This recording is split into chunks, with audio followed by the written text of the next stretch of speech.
Heal దగ్గర pain ఉందని ఒక పేషెంట్ వచ్చారు. ఈ కాలి మడమ దగ్గర ఎందుకు పెయిన్ వస్తుంది, రకరకాల రీజన్స్ ఉంటాయి. ఒక్కొక్క రీజన్ చెప్తాను. కాల్షియం అనేది ఎక్కువ డిపాజిట్ అవ్వడం, కాల్కేనియల్ స్పర్ అంటాం, ఇలా ఎందుకు అవుతుంది? ఒకటి వచ్చేసి ఓవర్ వెయిట్ అవ్వచ్చు, థైరాయిడ్ గానీ డయాబెటీస్ ఉన్నా జరుగుతుంది, లేకపోతే ప్లాంటర్ ఫేషియా అంటే ఫుట్ ఆర్చ్ ఇంతే ఉండాలి, ఫ్లాట్ ఫుట్ ఉన్నా లేకపోతే ఆర్చ్ పెద్దగా ఉన్నా సరే ఈ ఇష్యూ అనేది ఇంకా ఎక్కువ అవుతూ ఉంటది. దానిపైన లోడ్ స్ట్రెస్ అనేది ఇంకా ఎక్కువ పడుతుంటది బికాస్ ఆఫ్ అన్ఈవెన్ బ్యాలెన్స్. ఒక్కొక్కసారి మనకి కాఫ్ మజిల్ ఏమైతుందంటే పెయిన్ ఉంటుంది, మనం ఆ పెయిన్ ని వదిలేసాం అనుకోండి, కాఫ్ మజిల్ పెయిన్ ని, అదేమైతుంది దానిపైన స్ట్రెస్ ఎక్కువ పడి కింద ఉన్న టెండాన్ పైన ఎక్కువ స్ట్రెస్ పడి దాని వల్ల కూడా కాల్కేనియల్ స్పర్ జరుగుతుంది. ప్రొలాంగ్ స్టాండింగ్ గానీ ప్రొలాంగ్ వాకింగ్ చేసే వాళ్ళల్లో ఈ హీల్ పైన ఎక్కువ స్ట్రెస్ పడి ప్రెషర్ అయ్యి బాడీకి సిగ్నల్స్ పంపుతుంది, వెంటనే అలర్ట్ అయ్యి అక్కడ కాల్షియం అనేది పంపుతుంది. అలా కాకుండా ఓవర్ గా రిపీటెడ్ గా స్ట్రెస్ అయింది అనుకోండి హీల్ పైన, మనం రెస్ట్ ఇవ్వకుండా అక్కడ కాల్షియం అనేది ఎక్స్ట్రాగా ప్రొడక్షన్ అవ్వడం జరుగుతుంది. అసలు కాల్షియం ఎక్కడ ఉండాలి? కాల్షియం మోస్ట్లీ బోన్ లో 99% యూజ్ చేసుకుంటుంది. మిగతా పర్సెంటేజ్ కాల్షియం ఎక్కడ ఉంటుందంటే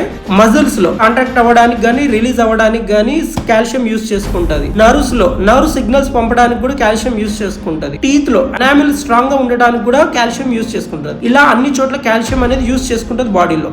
ఒకవేళ కాల్షియం ఓవర్ యూజ్ అయ్యి డిపాజిట్ గా ఫామ్ అయింది అనుకోండి, same like calcium high production అయిన కాల్కేనియల్ స్పర్ గానీ, కాల్కేనియల్ స్పర్ ని ఏం చేస్తే పోతుంది అంటే సింపుల్ గా ఫుట్ స్ట్రెచెస్ చేసుకోవడము, వెయిట్ ఎక్కువ ఉంటే వెయిట్ తగ్గడం, బేర్ ఫుట్ నడవకూడదు, మీరు యూజ్ చేసే ఫుట్ వేర్ సాఫ్ట్ గా ఉండేలాగా చూసుకోవడము, ఫిజియోథెరపీ మొడాలిటీస్ యూజ్ చేయడం, ఇవి చేసుకుంటే తగ్గిపోతుంది. మీ దాంట్లో కూడా ఎవరైనా హీల్ పెయిన్ ఉంటే వాళ్ళకి ఈ వీడియో షేర్ చేయండి.